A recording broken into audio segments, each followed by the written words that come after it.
عورتوں کو حکم دیا گیا تھا عورتوں کو کہ وہ اپنی زینت کو چھپائیں گی، اپنی خاوند کے علاوہ اپنی زینت کو کہیں ظاہر نہیں کریں گی۔ کیا میں بڑی درد دل سے آپ سے پوچھتا ہوں کہ جو عورت بن سور کے باہر نکلتی ہے یا جو نوجوان صبح تیاری کر کے مہنگا جوڑا پہن کے اور بڑی کریمیں لگا کے اور بڑا اپنے آپ کو تیار کر کے باہر جاتا ہے، تو اس کے دل میں یہ خواہش نہیں ہوتی کہ لوگ مجھے دیکھیں؟ کس لیے نکلا ہے وہ؟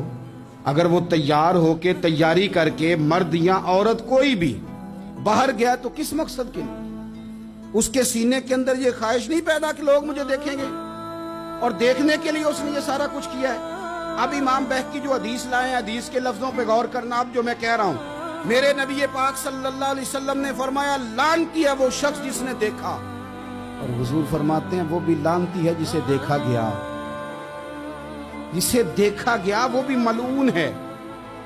کس کی بات ہو رہی ہے؟ تو شارحین فرماتے ہیں جو تیاری اس لیے کر کے گیا تھا کہ مجھے دیکھا جائے، جس نے اپنے اوپر طاری کی تھی چیزیں کہ مجھے دیکھا جائے اور میں بد نظری کا۔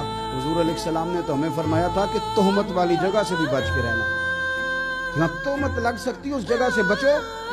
تو چاہیے تو یہ تھا نا کہ بچتی عورتیں بھی، بچتے وہ نوجوان بھی، لیکن اگر تیاری اس لیے کی جائے، میلوں ٹھیلوں بازاروں کا رخ ہی اس لیے کیا جائے کہ ہمیں دیکھا جائے، اور آ کر کے تبصرے کیے جائیں کہ فلانے نے میرا ڈیزائن دیکھا ہے تو دانگ رہ گیا ہے، تو پھر مجھے بتلائیے جب آپ نے تیاری اس لیے کی تھی، جب یہ ساری تباہی آپ نے خود خریدی تھی، تو پھر آپ کس طرح کر کے کسی کو مجرم قرار دیں گے؟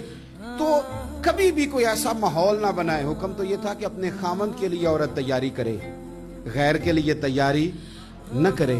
اب عورت گھر میں میلے کچیلے کپڑوں میں رہتی ہے، اور جانا ہو تو وہ کہتی ہے مجھے نیا جوڑا چاہیے۔ تو یہ خرابیاں وہ ہیں جو ہماری پیدا کرنا ہے۔